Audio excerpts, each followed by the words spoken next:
আসসালামু আলাইকুম। জয়নার বাজার আইলাম, ঔষধি গাছ একটা পাইলাম। ভাই আমি যেহেতু আপনাদের সাথে চলি, একটা গাছের কথা বলি, কারণ আতরে বাতরে পাথরে যখন যাই, কারণ অনেক জাতের গাছ কিন্তু ভাই এই যে গাছ, এটা জাগর দাঁতও বেতা যারা কইতারই না কথা, কারণ আমরা বাঙালি জাত, নষ্ট হয়ে গেলে দাঁত অনেকে খাইতারে না ভাত।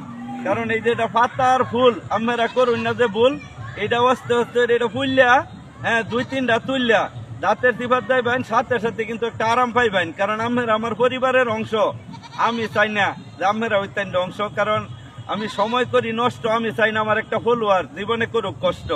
কারণ এই যে হেন আইলাম, অনেক ঔষধি গাছ পাইলাম, লগে লাগাইছে লাউ ভাই, এখন বর্তমানের বাউ ভাই আমার চলার তো নাই কোনো বাউ।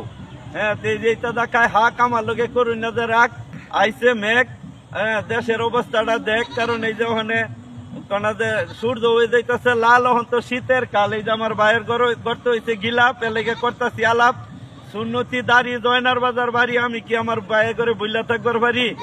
এই যে বাদলও আইসে আমারে পাইছে, আমরা মানুষ হয়েছে 3টা, আমার তো এই বই কাটতেছে 3টা। আমার আইডি যাইবেন, সাথে সাথে কিন্তু ভাই পাইবেন। কারণ আমি অম্ভ করে দেই কষ্ট, আমার সময় করি নষ্ট, না থাকলে কামাই, বউ কইবার না জামাই, আমি কিন্তু বুঝি। হ্যাঁ বাংলার প্রত্যেকটা গ্রামে গিয়ে আমি করে খুঁজি। সকলকে ধন্যবাদ, আসসালামু আলাইকুম।